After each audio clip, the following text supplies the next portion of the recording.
Sepanjang waktu di berbagai belahan dunia, suara-suara di masa lalu bergema melalui kisah-kisah klasik yang epik. Cerita tentang pahlawan dan monster, kisah cinta yang abadi atau berakhir dengan tragedi. Tragedi-tragedi yang melanda beberapa belahan dunia dan keajaiban-keajaiban yang terjadi. Mitologi membantu membentuk dunia kuno dengan menjelaskan hal-hal yang tidak dapat dijelaskan. Sepanjang sejarah, lautan telah memikat imajinasi manusia, melahirkan legenda dan mitos yang tak terhitung jumlahnya. Salah satu mitos yang bertahan lama adalah mitos mengenai Putri Duyung.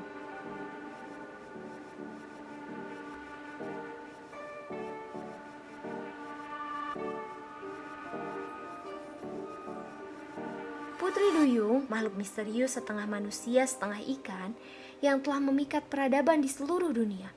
Putri Duyung digambarkan senang bernyanyi dan menyisir rambut panjang mereka. Kadang-kadang mereka akan memikat para pelaut ke bebatuan dengan nyanyian mereka, kemudian mendorong para pemuda tampan ke rumah mereka di dalam lautan. Putri Duyung hidup dalam waktu yang cukup lama, namun menurut beberapa legenda, mereka tidak memiliki jiwa. Meskipun beberapa putri duyung digambarkan sebagai sosok yang mengerikan, namun pada umumnya mereka biasanya sangat cantik. Dari pinggang ke atas, mereka tampak seperti manusia muda yang cantik. Sementara dari pinggang ke bawah, mereka seperti ikan dengan sirip dan ekor yang melebar. Putri duyung juga digambarkan dapat membawa keberuntungan dengan memberikan obat atau mengabulkan permintaan manusia. Dalam beberapa kisah, mereka bahkan menikah dan hidup bersama manusia yang mereka cintai. Legenda makhluk setengah manusia setengah ikan sudah ada sejak ribuan tahun yang lalu. Banyak pelaut abad pertengahan yang mengklaim telah melihat mereka dan laporan semacam itu terus berlanjut hingga tahun 1900-an.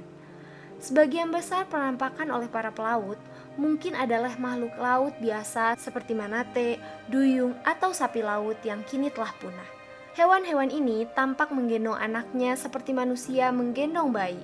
Ada kemungkinan para pelaut melihat makhluk-makhluk asing ini akan berasumsi bahwa mereka telah menemukan semacam spesies baru.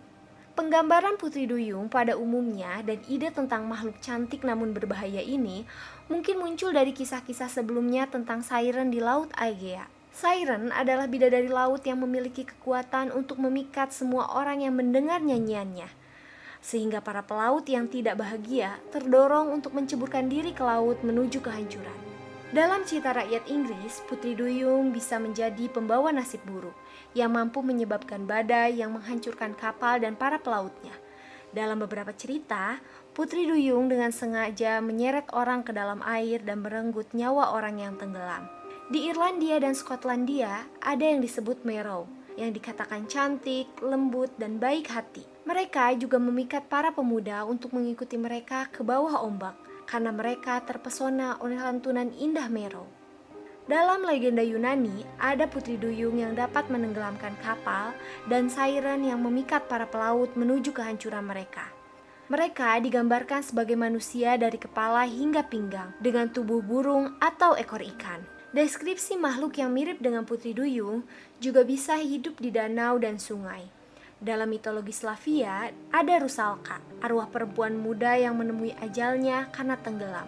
Mereka muncul dalam bentuk wanita ikan atau putri duyung yang cantik. Mereka memiliki rambut yang indah, wajah yang cantik, tetapi mata yang sedih. Mereka masuk ke dalam tubuh para pemuda, membawa mereka ke dasar sungai untuk tinggal bersama mereka. Namun mitos Putri Duyung memiliki asal-usul yang sangat kuno, yang berasal dari peradaban Asur sekitar tahun 1000 sebelum Masehi. Dewi Atargis yang dikenal sebagai ibu para dewa sering digambarkan sebagai Putri Duyung dengan ekor ikan, bukan kaki. Kisahnya menceritakan tentang perubahan menjadi Putri Duyung saat ia berusaha membuang wujud manusianya setelah secara tidak sengaja membunuh kekasihnya yang fana. Legenda Atargis berkelana bersama bangsa Venesia dan Yunani yang mengarah pada penciptaan tokoh mitologi Yunani, Triton, manusia duyung. dan kemudian mempengaruhi mitos Romawi tentang siren. Seiring berjalan waktu, kisah Putri Duyung muncul di berbagai budaya, termasuk Ningyo di Jepang, Rusalka dari mitologi Slavia, dan Mama Wata dalam cerita rakyat Afrika. Putri Duyung adalah sosok mitos yang telah memikat imajinasi manusia selama ribuan tahun. Berakar dari peradaban kuno, legenda Putri Duyung telah berevolusi dan beradaptasi, mencerminkan kepercayaan dan simbolisme budaya yang beragam. Dari mitologi dan cerita rakyat hingga sastra dan budaya populer, daya tarik Putri Duyung yang penuh teka-teki terus memikat dan menginspirasi. Salah satu pandangan modern tentang Putri Duyung juga dipengaruhi oleh dongeng Hans Christian Andersen, The Little Mermaid, yang ditulis pada tahun 1836. Dalam mitologi dan cerita rakyat, Putri Duyung seringkali mewakili dualitas alam, menggoda dan berbahaya. Kecantikan mereka yang memukau dan suara mereka yang mempesona memikat para pelaut menuju kehancuran mereka. Sementara dalam cerita lain, mereka menyelamatkan para pelaut yang karam atau memberikan anugerah. Putri Duyung melambangkan daya pikat yang tidak diketahui, kekuatan alam yang tak terkendali, dan hubungan yang mendalam antara manusia dan laut. Menyoroti daya tarik manusia terhadap sesuatu yang secara bersamaan, menawan, dan sulit dipahami.